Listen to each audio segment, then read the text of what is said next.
నమస్తే. బీసీ రాజకీయ యుద్ధ భేరి ఫిబ్రవరి 2వ తేదీన వరంగల్ నగరం నడిబొడ్డున 1,00,000 మందితో ఈ బహిరంగ సభ జరగబోతున్నది. తీన్మార్ మల్లన్న, వట్టె జానయ్య యాదవ్, మాజీ ఐఏఎస్ అధికారి చిరంజీవులు, ఇట్లా చాలామంది ఆల్ పార్టీలో ఉన్నటువంటి అందరూ బీసీ నాయకులు అండ్ ప్రజలు, ముఖ్యంగా ఈ బీసీలంతా దాదాపు 1,00,000 మంది అక్కడ సమీకరించబడాలి అన్న ఒక లక్ష్యంతో టైటిల్లోనే ఉంది బీసీ రాజకీయ యుద్ధ భేరి అని.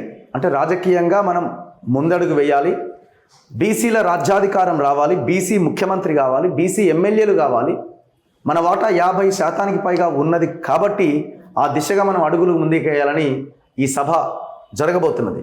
సో ఈ సభ ఏర్పాట్లు అండ్ దానికి సంబంధించిన టోటల్ ఎజెండా మాట్లాడదాం. నా ముందు వట్టె జానయ్య యాదవ్ గారు ఉన్నారు, బీసీ నాయకులు. నమస్తే జానయ్య యాదవ్ గారు. నమస్తే. నమస్తే. సో ఈ సభ ఉద్దేశం మాట్లాడదాము. అసలు ఏర్పాట్లు ఏంటి, ఎట్లా చేయబోతున్నారు, సమీకరణ ఏంటి, టోటల్ ఎట్లా ఏర్పాట్లు ఎట్లా జరుగుతున్నాయి? బీసీలు ఈ సమాజంలో 100కి ఇప్పటివరకు 50 అనుకున్నాం, ఈ మధ్య కాలంలో 60 దాటింది అనుకుంటా ఉన్నాం. కానీ రాజకీయంగా వచ్చేసరికల్లా బీసీల యొక్క వాటా కనీసం 1% కూడా దాటినటువంటి పరిస్థితి లేదు. మనం చూస్తూ ఉన్నాం. ఇవాళ ఏ కమ్యూనిటీని చూసినా ఒక్కరు ఇద్దరు. అదే 100కి 2-3% ఉన్నటువంటి వాళ్ళు మాత్రం ఇవాళ 10 లక్షల జనాభా కలిగిన రెడ్లు 43 మంది ఉండటం, 1,00,000 జనాభా ఉన్నటువంటి ఎలమలు 13 మంది ఎమ్మెల్యేలు ఉండటం. అంటే ఇవన్నీ నిజంగా ఒక 75 సంవత్సరాల నుండి బీసీలు రాజకీయంగా, ఉద్యోగపరంగా, విద్యాపరంగా ఏ రకంగా వెనకబడిపోతున్నారు అనే దాని మీద చర్చ చేసినప్పుడు గుండెలు తరుముకుపోయేటటువంటి పరిస్థితి. కాబట్టి బీసీలు ఎప్పుడు కూడా ఐక్యం గారు అనేటటువంటి నినాదంతో ఏదైతే అగ్రవర్ణాన్ని మనల్ని పాలిస్తారో, మనల్ని ఐక్యం కాకుండా వాళ్ళ అధికారాన్ని అనుభవిస్తున్నటువంటి పరిస్థితుల్లో మరి ఈ మధ్యకాలంలో చూస్తూ ఉన్నాం. తీన్మార్ మల్లన్న లాంటి వ్యక్తులు వచ్చిన తర్వాత, రాజకీయంగా ఒక ఎమ్మెల్సీ అయిన తర్వాత ఈడబ్ల్యూఎస్ కోటాతోని కావచ్చు, ఇంకా రాజకీయంగా కావచ్చు, స్థానిక సంస్థలు ఏదైతే కాంగ్రెస్ పార్టీ ఇచ్చిన మాట కట్టుబడి ఉండకపోతే ప్రయత్నం జరిగినటువంటి దాంట్లో కావచ్చు, బీసీలో ఒక ఐక్యత కనిపిస్తూ ఉంది. ఆ ఐక్యతని ఒక వేదిక ద్వారా చూపించాలనేటటువంటి గొప్ప ఆలోచనతోనే ఫిబ్రవరి 2వ తారీఖు నాడు వరంగల్ నగరంలో ఉండబడినటువంటి కాకతీయ ఆర్ట్స్ కళాశాల మైదానంలో 1,00,000 మందితోని లక్షల మందితోని ఓకే, అంటే బీసీలంతా ఐక్యమైనం అనేటటువంటి ఒక మెసేజ్ ఈ సమాజానికి ఇవ్వాలి, ఇక్కడ ఉన్నటువంటి అగ్రవర్ణాల పాలకులకు ఇవ్వాలనేటటువంటి ఆలోచనతోని ఏర్పాట్లు జరుగుతూ ఉన్నాయి. నిజంగా ఒక 5-6 రోజుల నుండి మేము వరంగల్ ప్రాంతంలో ఉండబడినటువంటి అన్ని కుల సంఘాలు, మేధావులు, ఇంటలెక్చువల్స్, కాకతీయ యూనివర్సిటీ విద్యార్థులతోని మమేకమైన సైకిల్ యాత్ర ప్రారంభించడం జరిగింది. ఈ సందర్భంలో ప్రజల నుంచి చాలా గొప్ప రెస్పాన్స్, అంటే మేము ఏదైతే ఎక్స్పెక్ట్ చేసినామో దానికంటే 100 రెట్ల రెస్పాన్స్ అనేది మన యొక్క బీసీ సమాజం నుంచి ఉంది. 100% బీసీలు ఏకం కావాలి కాదు, ఏకమైన ఆల్రెడీ అనేటటువంటి ఒక మెసేజ్ని ఆ వేదిక ద్వారా చూపించడానికి అవకాశం మాత్రం 100% ఉందన్న. సో ఇప్పుడు 1,00,000 మందిని అక్కడికి తీసుకురాబోతున్నారు. 100% వస్తున్నారా? వచ్చే అవకాశం ఉందని అనిపిస్తున్నదా జనం?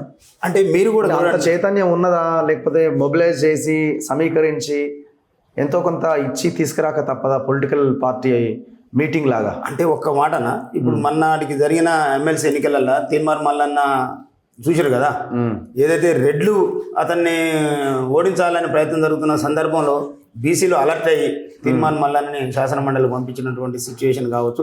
దాని తర్వాత జరుగుతున్న అనేక రకాల పరిణామాలు, అంటే ఈడబ్ల్యూఎస్ ద్వారా 5.67% ఉండబడినటువంటి రెడ్లకు 10% రిజర్వేషన్ మీద ఎంతమందికి అన్యాయం జరిగిందంటే, మన కాకతీయ యూనివర్సిటీలో మీటింగ్ పెడితే ఆ పిల్లలు లేచి చెప్తాము. ఒక అబ్బాయికి, అంటే ఒక ఓసీ క్యాండిడేట్ వాళ్ళ కాలేజీలో చదువుకొని తను ఇంటర్ కంప్లీట్ చేసిందట. అయితే ఆ అబ్బాయి వాళ్ళ ఫీజు, అంటే రియంబర్స్మెంట్తో చదువుకున్న అబ్బాయికి 90 మార్కులు వచ్చినాయి. ఏది ఎంబీబీఎస్ సీటు సంబంధించిన 90 మార్కులు. కానీ ఇతనికంటే తక్కువ వచ్చిన 60% వచ్చినటువంటి ఓసీ విద్యార్థికి ఎంబీబీఎస్ సీట్ వచ్చింది. ఇతని కారణం ఏంటంటే ఈడబ్ల్యూఎస్ అనేది ఎవరికి ఎట్లా అంటే దాంట్లో కొలమానం లేదు. అంటే ఈ ఓసీలలో ఉండబడినటువంటి వాళ్ళు సర్టిఫికేట్ పొందితే ఆయన కోటీశ్వరుడు అయినా ఏం లేదు, ఇంకోటి అయినా ఏం లేదు. ఇక్కడ మాత్రం 2 లక్షలు దాటకముందే బీసీలకు క్వాలిఫైగా అన్నటువంటి పరిస్థితి ఉంది. అంటే ఇవన్నీ ప్రజల్లో, విద్యార్థులలో వచ్చిన తర్వాత వాళ్ళ వైపు నుంచి చర్చ జరుగుతూ ఉంది, వాళ్ళ కుటుంబాలలో చర్చ జరుగుతూ ఉంది, మేధావులలో చర్చ జరుగుతూ ఉంది, ఇంటలెక్చువల్లో చర్చ జరుగుతూ ఉంది. ఇది మనం ఒక్కరిగా జరిగితే మీరు అన్నట్టు అవుతుందా అనుకునేది. ఇవాళ అందరూ ఈ వాదనలోకి వచ్చిర్రు. వాళ్ళ జరుగుతున్నటువంటి అన్యాయానికి అంతిమంగా రాజ్యాధికారమే అనేటటువంటిది మాత్రం ఆ ప్రజలకు వచ్చింది. కాబట్టి 100% మీరు చూస్తారన్న, మేము 1,00,000 అనుకుంటున్నాం, 1,00,000 కాదు, లక్షలలో ఆ వరంగల్ సభ విజయవంతం అవుతుంది అనేటువంటి ధైర్యం మాకు వచ్చింది. ఇప్పుడు రాష్ట్ర వ్యాప్తంగా ఉన్న బీసీలను ఆహ్వానిస్తున్నా ఓన్లీ వరంగల్ జిల్లా వరకేనా? లే, వరంగల్ జిల్లాలో ఉండబడినటువంటి అన్ని ప్రాంతాల నుంచి చూస్తున్నాం. రాష్ట్ర వ్యాప్తంగా స్వచ్ఛందంగా వచ్చేది కాదు. ఇప్పుడు మనం ఏదో బొట్టు పెట్టి పిలిచేది, బీసీ కుటుంబంలో పుట్టినటువంటి ప్రతి బిడ్డ ఆ సభకు వచ్చి నేను బీసీనని గల్లా ఎగరేసుకోవాల్సినటువంటి సందర్భాన్ని కల్పిస్తున్నాం. కాబట్టి ఎవరికి బొట్టు పెట్టి పిలిచేయలేదు. బీసీ కుటుంబంలో పుట్టినటువంటి ప్రతి బిడ్డ కూడా అక్కడికి వచ్చి ఆ యొక్క సభను విజయవంతం చేసి బీసీల యొక్క ఐక్యతను చాటాల్సినటువంటి పరిస్థితి వచ్చింది. కాబట్టి ఖచ్చితంగా రాష్ట్రం నుంచి నలుమూలల నుంచి కూడా పెద్ద ఎత్తున మాకు ఫోన్లు చేస్తూ ఉంటాం. మేము అక్కడ సభ ఏర్పాట్లలో పోయినప్పుడు, అన్న ఎన్నో తారీఖు అన్న ఎట్లా రావాలన్నా ఏమన్నా బండ్లు పెడుతున్నాయి, బండ్లు పెట్టేది లేదు, ఏం లేదు, బండ్లు పెట్టుకునే పరిస్థితి లేని వాళ్ళు నడుచుకుంటారండి బాబు అని చెప్తా ఉన్నాం. బండ్లు పెట్టుకునే అవకాశం ఉన్న వాళ్ళు మీరు పెట్టుకొని మీ అంటే ఒక 10 మంది తీసుకొచ్చుకునే అవకాశం ఉంటే తీసుకొచ్చుకోరని అని చెప్తున్నాం తప్ప మేముగా బండ్లు పెట్టడం కానీ ఇంకోటి కానీ లేదు. స్వచ్ఛందంగా ఇవాళ 4 కోట్ల జనాభా తెలంగాణ రాష్ట్రంలో ఉంటే దాదాపు 3 కోట్ల వరకు బీసీ జనాభా ఉంటుంది కదా. 3 కోట్ల జనాభాలో చైతన్యమైన అటువంటి మా జాతులు 1,00,000 మంది ఉంటారా? అట్లా చర్చ అనేది ప్రజలకు పోయింది 100%. ఇంకోటి ఏంటంటే తీన్మార్ మల్లన్న గారి నాయకత్వంలో ఇవాళ కాంగ్రెస్ పార్టీలో ఉండి కాంగ్రెస్ పార్టీ ఏదైతే కమిట్మెంట్ ఇచ్చిందో ఆ కమిట్మెంట్ మీద నిలబడకపోతే ఇవాళ మల్లన్న కాంగ్రెస్ పార్టీలో ఉండి ప్రశ్నిస్తున్నటువంటి సిచ్యువేషన్ కూడా ప్రజల్లోకి బాగా వెళ్ళి ఆకట్టుకుంటా ఉంది. అంటే ఒక కాంగ్రెస్ పార్టీ ఎమ్మెల్సీ అయి ఉండి ఇవాళ 42% రిజర్వేషన్ ఇవ్వకుండా కనుక ఎన్నికలకు పోతే ఊకునేదే లేదని మల్లన్న సవాల్ చేస్తూ ఉంది. అంతకుముందే దాన్ని స్కిప్ చేసి ఎన్నికలు పెడదాం అనుకున్న ఆ సందర్భంలో మల్లన్న గొంతెత్తేసరికల్లా మళ్ళీ కులగణనని చేపట్టిండు. ఇట్లా అంటే ఈడబ్ల్యూఎస్ మీద కూడా ఇవాళ ఈడబ్ల్యూఎస్ అనేది కేంద్రంలో ఉన్నటువంటి ఆ యొక్క బీజేపీ పార్టీ ఇవాళ బీసీ ప్రధాని అని చెప్తున్నటువంటి మోడీ గారే మరి దీన్ని తీసుకురావడం జరిగింది. వచ్చిన తర్వాత ఇక్కడ ఇంప్లిమెంట్ చేసే కాడికి వచ్చేసరికి ఇక్కడ ఉన్నది ఓసీ వాళ్ళు కాబట్టి ఖచ్చితంగా వాళ్ళ పిల్లల భవిష్యత్తు కోసం వాళ్ళు ఇంప్లిమెంట్ చేస్తారు. దాన్ని రద్దుపరిచేంత వరకు కూడా ప్రయత్నం జరగాలనే దాని మీద బీసీలు ఏకమయ్యేటటువంటి వాతావరణం ఉంది. సో ఎవరెవరు ఉండబోతున్నారు స్టేజ్ పైన? స్టేజ్ ఎవరిది? ఆల్ పార్టీ లీడర్స్ వస్తే అందరిని కూర్చోబెడతారా ఎట్లా? నో పార్టీ, ఇక్కడ పార్టీ లేదు. బీసీలు ఏ పార్టీలు ఉన్నా బీసీలు అందరు రావచ్చు. బీసీలు అందరిది ఆ వేదిక. ఒక ఈయన ఎవరు లేరు. అన్ని పార్టీలలో ఉండబడి ఇప్పటి వరకు అవకాశం లేక అన్ని పార్టీలలో ఉండి మగ్గుతున్నటువంటి వాళ్ళు, ఇబ్బంది పడుతున్నటువంటి వాళ్ళందరికీ ఆ వేదిక అందరిగా ఓన్ చేసుకుంటా ఉండ్రు. అట్లనే వస్తూ ఉండ్రు. పార్టీలని పక్కకు పెట్టి రావాల్సింది ఈ వేదికకి ఏ పార్టీ లేదు కదా. బీసీలను చైతన్యం అయినం అనేటటువంటి మెసేజ్ ఈ ప్రభుత్వాలకు ఇచ్చి మనకు రావాల్సినటువంటి హక్కులు సాధించుకోవడం కావచ్చు, ఏదైతే ఈడబ్ల్యూఎస్ కావచ్చు, ఏదైతే 42% రిజర్వేషన్ కావచ్చు, ఇంకా బీసీలో జరుగుతున్నటువంటి ఆ యొక్క అన్యాయాల మీద గలమెత్తేటటువంటి అవకాశం ఉన్న వేదిక కాబట్టి అన్ని పార్టీల్లో వస్తారు. ఇవాళ చూస్తూ ఉన్నాం, నిన్నటిదాకా 33% ఉండబడినటువంటి రిజర్వేషన్ని తీసుకోపోయి 20 లోపలికి పెట్టి ఇవాళ వాళ్ళు కూడా వచ్చి రోడ్డెక్కి మేము బీసీల కోసం పోరాటం చేస్తూ ఉంటుంటే ఇక మా బీసీలకు ఇప్పుడు కూడా చైతన్యం కాకపోతే ఎందుకు అనేటటువంటి ప్రశ్నలు కూడా ఉత్పన్నం అవుతా ఉన్నాయి. అంటే ఆ రకంగా అది మనకు బీసీలను చైతన్యం చేసేటటువంటి వాతావరణం కలిసినట్టు ఉంది. సో అల్టిమేట్గా టార్గెట్ ఏంటి? నెక్స్ట్ ఎలక్షనా లేకపోతే రాబోయే లోకల్ బాడీ ఎలక్షన్సా ఈ మీటింగ్? లేదు ఇంకా నెక్స్ట్ టార్గెట్ ఏంటి అసలు? అంటే ఈ రాష్ట్రంలో ఉండబడినటువంటి జనాభా దమాషా యుద్ధ బేరీ అని పెట్టారు, రాజకీయ యుద్ధ బేరీ అన్నారు. 2028-29లో జరిగే ఎలక్షన్స్ కోసమేనా ఇదంతా? 100%. అంటే ఇక్కడ ఉండబడినటువంటి మా దమాషా ప్రకారం మా వాటా మాకు రావాలి అంటే రాజకీయంగా యుద్ధం ప్రకటించాల్సింది. ఎందుకు అంటే ఇవాళ 160% పైన మేముండి ఎవరికో ఓట్లేసి వాళ్ళ దగ్గరికి పోయి నాకు ఇది కావాలి అది కావాలనేటటువంటి పరిస్థితి గత 75 ఏళ్ళ నుంచి వస్తూ ఉంది. ఇవాళ గతంలో చదువుకోలేదు, బీసీలలో తక్కువ అంటే చదువుకునే అవకాశాలు లేకుండా చేసింది. ఇవాళ అటు ఇటు ఆ గవర్నమెంట్ స్కూళ్ళలో గవర్నమెంట్ కాలేజీలను చదువుకొని వాళ్ళ క్యాంపస్ల దాకా వచ్చి 50% ఎబోవ్ కుటుంబాలు చదువుకొని బయటకు వచ్చినాయి. చదువుకొని బయటకు వచ్చిన కుటుంబాలు ఏ రకమైనటువంటి నిర్బంధానికి గురవుతాయో కూడా చూస్తాము. కాబట్టి వీటన్నిటికీ అంతిమంగా రాజ్యాధికారం అనేది మాత్రం అర్థమైపోయింది ఈ జాతులకు. కాబట్టి రాజ్యాధికారం అంటే అధికారాన్ని తీసుకుంటే తప్ప మన జాతులకు మేలు జరగదనే దాని మీద అధికారం రావాలంటే మరి ఇక్కడ ఉండబడినటువంటి ప్రజలు చైతన్యం కావాలి. ఇక్కడ ఉన్నటువంటి ప్రజలు 180% ఉండబడినటువంటి మేము ఇంకెవరి మీదనూ ఆధారపడేది లేదనే దానికి వచ్చినాము. ఇక్కడ ఉన్నటువంటి బీసీల సంఘాలు, కులాలు, మతాలు, బీసీలంతా ఒక బిగ్ క్యాస్ట్గా, బ్రిలియంట్ క్యాస్ట్గా ఈనాడు ఐక్యమయ్యేటటువంటి వేదిక కోసం ఇవాళ వరంగల్ ఎంచుకోవడం జరిగింది. తద్వారా రాజకీయ యుద్ధాన్ని ప్రకటిస్తాం. రాబోయే 2028 కాదు, రేపు జరిగేటటువంటి స్థానిక సంస్థల నుంచి కూడా ఎమ్మెల్సీ ఉంది. 100% ఇవాళ మీరు చూస్తూ ఉన్నారు, గతానికి ఇప్పటికి చాలా తేడా కనపడతా ఉంది. ఇవాళ ఎమ్మెల్సీ ఎన్నికలలో మీరు రేపు చూస్తారు, ఖచ్చితంగా మాకుండబడినటువంటి 24,905 ఓట్లు ఏదో ఉన్నాయి. దాంట్లో 20 అంటే పైన ఉన్నట్టు 4,000 పైన అప్పర్ క్యాస్ట్ వాళ్ళే ఉన్నాయి. అంటే ఎలమలు, రెడ్లు, కాపులు, కమ్మలు అన్నీ కలిపితే మిగతా అన్నీ కూడా బీసీలే. ఇవాళ బీసీలు అందరూ కూడా ఏమంటారు అంటే బీసీల ఓటు పక్కకు పోదు. ఎంతమంది బీసీ నుంచి నిలబడ్డా ఇవాళ బీసీలకు ఓటు వేసుకుందాం అనే కాడికి వచ్చారు. దాని ద్వారా ఎందుకు అంటున్నాం అంటే ఇవాళ పంతులు అంటే చాలా మేధావులు, ఈ రాష్ట్రానికి దేశానికి మంచి భవిష్యత్తుని ఇచ్చేటటువంటి వాళ్ళు. అందులో మా బీసీల నుంచి వచ్చినటువంటి వాళ్ళు ఎన్నో నిర్బంధాలు ఎన్నో కష్టాలు ఓర్చుకొని ఆ కుటుంబం నుంచి వచ్చి ఇలా ఉన్నతమైనటువంటి వాళ్ళు ఈ రాష్ట్రాల్లో రాజకీయ మార్పులు జరిగిందంటే ఉపాధ్యాయులే కీలకం. ఎందుకు చెప్తున్నా అంటే తెలంగాణ రాష్ట్ర సమితి ఏర్పాటైన తర్వాత అధికారం రావడానికి ముఖ్యంగా పంతుల పాత్ర చాలా క్రియాశీలకమైంది. 10 సంవత్సరాలు అధికారాన్ని ఇచ్చిన తర్వాత వాళ్ళు ఇక్కడ ఉన్నటువంటి ప్రజల్ని పాలకుల్ని అనేక రకాలుగా నిర్లక్ష్యం చేయడంతో వాళ్ళు వెంటనే ఆ టీఆర్ఎస్ పార్టీని బొందబెట్టాలనుకొని ఇమీడియట్గా ప్రత్యామ్నాయం కాంగ్రెస్ కనబడ్డది కాంగ్రెస్ పార్టీకి. సో ఇప్పుడు నా పాయింట్ ఒకటే, కాంగ్రెస్ ఏమో వాళ్ళు కులగణన చేస్తున్నామని బీసీలని కొంత దగ్గర తీసుకోవడానికి ఒక ప్రయత్నం వాళ్ళు చేస్తున్నారు. బీజేపీ మేము పార్టీ అధ్యక్షుడిని ఓబీసీకి ఇవ్వబోతున్నాం అంటున్నారు. లాస్ట్ టైం వాళ్ళు బీసీ ముఖ్యమంత్రి అన్నది ఒక ప్రకటన చేస్తున్నారు. అక్కడ పార్టీలు ఇవి వాళ్ళు 2 జాతీయ పార్టీలు ఉన్నాయి. సరే బీఆర్ఎస్ అదొక వైపు ఉన్నది. వీళ్ళు ప్రజలు అల్టిమేట్గా మళ్ళీ ఎలక్షన్స్ వచ్చినట్టు మళ్ళీ ఒక పార్టీయే కదా, మళ్ళీ ఒక పార్టీకి ఓటేయాల్సిందే కదా. అయితే మేమేమంటున్నాం అంటే ఇవాళ శుభ పరిణామంగా భావించాలి మేమంతా కూడా. ఇలా కాంగ్రెస్ పార్టీ బీసీలకు చేస్తున్నాం అని చెప్పినా బీజేపీ అలా రాష్ట్ర అధ్యక్షుడిని బీసీకి ప్రకటించడం సంతోషమే కదా. మేమేమంటున్నాం అంటే వీళ్ళు ఇప్పటికిప్పుడు మాట్లాడిన మాటల మీద ఎంతవరకు నిలబడరు, వాళ్ళు ఎంతవరకు నిలబడరు అనేది మా ప్రజలు గమనిస్తూ ఉన్నారు. అంటే ఎలక్షన్లు వస్తుండగానే బీసీల మీద లేనిపోని ప్రేమ వలకపోసి ఎలక్షన్లు ఇలా కాంగ్రెస్ పార్టీ చూస్తున్నాం. ఎన్నికలకు ముందు ఏం చెప్పింది, ప్రతి పార్లమెంట్ పరిధిలో 2 ఎమ్మెల్యేలు ఇస్తామన్నారు, ఇంకేదో అన్నారు. కామారెడ్డి డిక్లరేషన్ అని ఎక్కడ ఉంది, చేస్తున్నారు. అధికారం వచ్చిన తర్వాత రేవంత్ రెడ్డి స్కిప్ చేయి బాబు అని అంటున్నారు. అంటే ఇలా బీజేపీ కూడా కేంద్రంలో ఉండి 5% లేనాడు. అంటే ఒక్కొక్క రాష్ట్రంలో ఎక్కువ ఉండొచ్చు, కొన్ని రాష్ట్రాల్లో ఎక్కువ ఉంది. నువ్వు ఏ రాష్ట్రంలో ఎంత ఉందో ఆ లెక్క ప్రకారం నువ్వు రిజర్వేషన్ అమలు చేయమని ఆర్డర్ చేయాలి. నువ్వు ఊకని 10% ఇచ్చుకోపో అన్నాక ఇవాళ కేంద్రం ఉన్నటువంటి బీజేపీ పార్టీ ఇక్కడ ఉన్నటువంటి బీసీలకు అన్యాయం చేస్తుంది అనేది అందరికీ తెలిసిపోయింది. ఇవాళ నువ్వు రాష్ట్రానికి అధ్యక్షులు ప్రకటించగానే అయిపోదు కదా. కోట్ల మంది జనాభా ఉన్నటువంటి బీసీలకు ఇవాళ ఈడబ్ల్యూఎస్తోనే ఎంత అన్యాయమో చదువుకున్న వాళ్ళకి అర్థమవుతుంది కదా. కాబట్టి మేము ఇప్పటి వరకు మా బీసీలు అందరూ కూడా ఆ పార్టీలలో ఉండబడి బీఫామ్లో కోట్లేసారు.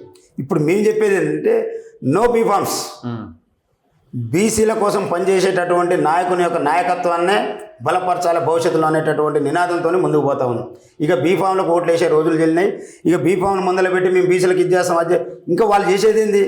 ఇంతమంది ఉన్నటువంటి మేము సాధించుకోలేమా? మేము పరిపాలన చేసుకోలేమా? మాకు పరిపాలన చేసుకునేటటువంటి దమ్ము లేదా?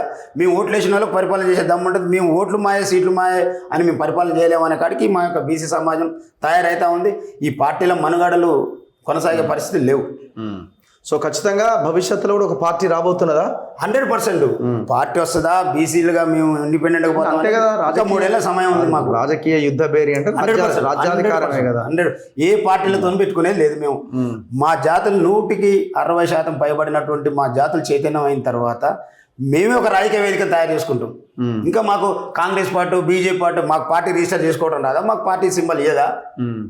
మేమంతా ఏకమైన తర్వాత మాకెందుకు? ఆ వైపుగా మా ప్రయత్నాలు జరుగుతూ ఉన్నాయి. 100% దానికి అన్నిటికీ సమాధానం వరంగల్ ఆర్ట్స్ కళాశాల మైదానం జరగబోయేటటువంటి ఫిబ్రవరి 2వ తారీఖు నాడు జరిగేటటువంటి భారీ బహిరంగ సభే ఈ పార్టీలన్నిటికీ కూడా బీసీల యొక్క ఐక్యతని చూసి వాళ్ళ యొక్క పరిస్థితి అనేది వాళ్ళే ఆలోచన చేసుకోవాల్సిన పరిస్థితి వస్తుంది. చూద్దాం. అంటే లాస్ట్ కూడా మీటింగ్స్ పెట్టినట్టు నల్గొండలో కూడా పెట్టినట్టున్నారు. సో దాని నుంచి ఇప్పుడు ఇంకా ఏం నేర్చుకున్నారంటే ఆనాడు కూడా చాలా మందితో అన్నారు, మరి 1,00,000 మంది వచ్చిర్రా అంటే ఆ రోజు 1,00,000 మంది ఏం అనుకోలే.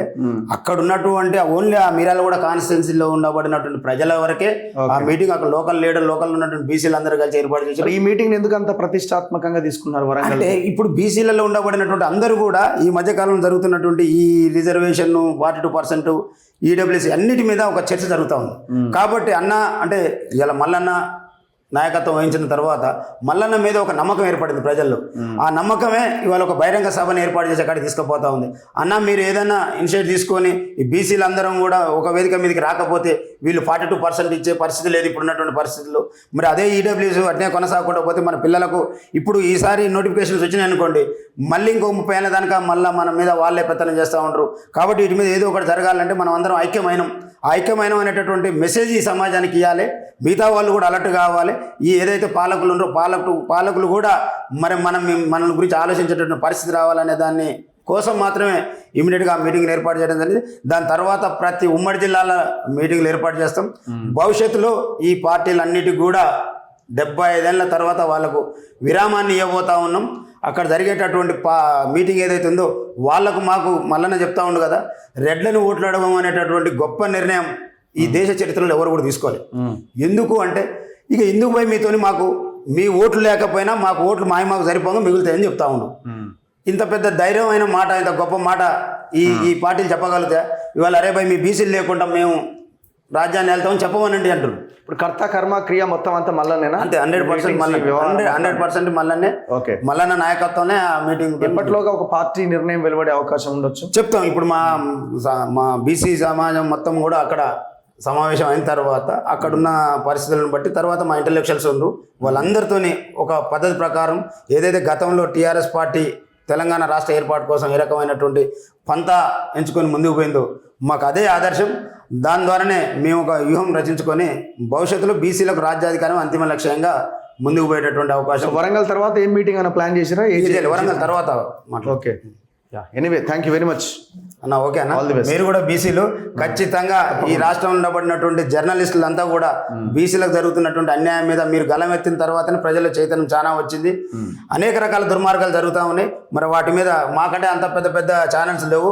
మరి ఆ ఛానల్ కూడా వీళ్ళ మమ్మల్ని చూపించే పరిస్థితి లేదు. కాబట్టి మీలాంటి యూట్యూబ్ ఛానల్ ద్వారా మరి మా సమాజానికి ఏం జరుగుతుంది, మన సమాజానికి ఏం జరుగుతుంది అనే దాని మీద రెగ్యులర్గా మీరు చేస్తున్న దాన్ని మేము నిజంగా అభినందించాలి. మీ పాత్ర ఎప్పుడు కూడా ఇంట్లోనే ఉంటే ఖచ్చితంగా 2028లో బీసీలు ఈ రాష్ట్రాన్ని ఓన్ చేసుకొని ఈ రాష్ట్రంలో ఉండబడినట్టు మెజారిటీ ప్రజలకు పరిపాలన అందించి గొప్పగా పరిపాలన చేసుకునే అవకాశం వస్తుందని మాత్రం చెప్పగలుగుతాం. థ్యాంక్ యూ వెరీ మచ్ అన్న, ధన్యవాదాలు. కలుద్దాం. సో ఖచ్చితంగా ఫిబ్రవరి 2వ తేదీన జరగబోతున్న ఈ బీసీ రాజకీయ యుద్ధ భేరీ సభను విజయవంతం చేయాల్సిన బాధ్యత ప్రతి ఒక్కరి మీద ఉంది. కదలండి, ఒకే రోజు సమయం. మనం ఎన్నో రోజులు వేస్ట్ చేస్తూ ఉంటాం, రకరకాల పెళ్లిళ్ళకనో పేరంటాలకనో ఇంకో దానికనో వెళ్తూ ఉంటాం, సినిమాలకు కూడా వెళ్తూ ఉంటాం. సో ఆ ఒక్క రోజుని ఒక పూట, ఒక రోజు అంటే మీరు మధ్యాహ్నం బయలుదేరినా ఎన్ని గంటలకు మీటింగ్? మధ్యాహ్నం 2 గంటల తర్వాత, 2 గంటల తర్వాత మీరు 3 గంటల వరకు అక్కడికి చేరుకున్నా ఎలాంటి ఇబ్బంది లేదు. కాబట్టి ఒక హాఫ్ డే సో అక్కడికి వెళ్ళే ప్రయత్నం చేయండి. ఈ రోజును ఖచ్చితంగా గుర్తుపెట్టుకోండి, నోట్ చేసుకోండి, మీ మొబైల్లో రిమైండర్ పెట్టుకోండి. ఫిబ్రవరి 2 చలో వరంగల్ రాజకీయ యుద్ధ భేరీ సభకు కదలండి. ఖచ్చితంగా మన దాంట్లో ఇది లైవ్ కూడా ఉంటుంది ఈ మీటింగ్ సంబంధించి. చెప్పండి అంటే మొత్తాన్ని అందరికీ చెప్తా దీని ద్వారా. ఓకే, అదే చెప్పండి అంటున్నా. తెలంగాణ రాష్ట్రంలో ఉండబడినటువంటి బీసీ సోదరులందరికీ కూడా నమస్కారం. మరి బీసీలందరం కూడా ఒకే వేదిక మీద కనిపించేటటువంటి అవకాశాన్ని కల్పించినటువంటి మన రాష్ట్ర శాసన మండలి సభ్యులు తీన్మార్ మల్లన్న గారి నాయకత్వంలో ఫిబ్రవరి 2వ తారీఖున వరంగల్ ఆర్ట్స్ కళాశాల మైదానం జరగబోయేటటువంటి మరి సదస్సు అది ఒక్కరిదో కాదు, ఈ రాష్ట్రంలో ఉండబడినటువంటి ప్రతి బీసీ బిడ్డ మరి తన సొంత మీటింగ్గా సొంత సభగా భావించాల్సినటువంటి పరిస్థితి. 75 ఏళ్ల తర్వాత మరి మనకు ఒక అవకాశం వచ్చింది. 75 ఏళ్ల నుండి మనల్ని పరిపాలిస్తున్నటువంటి ఈ అగ్రవర్ణ పాలకులు మరి ఇప్పటి వరకు మనకు ఎలాంటి అన్యాయాలు చేస్తుర్రో, మన జాతి బిడ్డలకు ఏ రకమైనటువంటి అన్యాయం చేస్తుర్రో మరి రెగ్యులర్గా చూస్తూ ఉన్నాం. మరి వీటన్నిటి మీద చర్చించుకొని భవిష్యత్ కార్యాచరణని మరి ఏర్పాటు చేసుకునే క్రమంలో చేపట్టేటటువంటి బీసీ సదస్సుకు మరి మేము వస్తున్నాం, మీరందరూ రావాలనేటటువంటి మెసేజ్ ప్రతి ఒక్కరు కూడా, మనకు ఎలాంటి శాటిలైట్ ఛానల్స్ లేకపోవడం వల్ల ప్రచారాన్ని మరి వాళ్ళు మనకు చూపించే పరిస్థితి లేదు. కాబట్టి మనకు ఉన్నటువంటి సోషల్ మీడియా ద్వారా మీ ప్రతి బీసీ బిడ్డ కూడా నేను వరంగల్ సభకు వెళ్తా ఉన్నా, మీరు కూడా రావాలి పెద్ద ఎత్తున. మరి మనం బీసీ కుటుంబంలో పుట్టినటువంటి మనం అందరం కూడా మన బాధ్యతగా భావించి మన యొక్క సదస్సులో లక్షల సంఖ్యలో పాల్గొని ఈ అగ్రవర్ణ పాలకులకు మరి దిమ్మ తిరిగే విధంగా ఒక మెసేజ్ ఇవ్వాల్సినటువంటి అవసరం ఉందని సందర్భంగా గుర్తు చేస్తూ మరి రాష్ట్ర వ్యాప్తంగా ఉండబడిన బీసీ సోదరులందరూ కూడా పెద్ద ఎత్తున తరలి రావాలని కోరుకుంటూ మీ ఒట్టే Jana Yadav. Thank you very much అన్న, థ్యాంక్ యూ. సో ఇది జానా యాదవ్తో స్పెషల్ ఇంటర్వ్యూ. చూస్తూనే ఉండండి మన తొలి వెలుగు.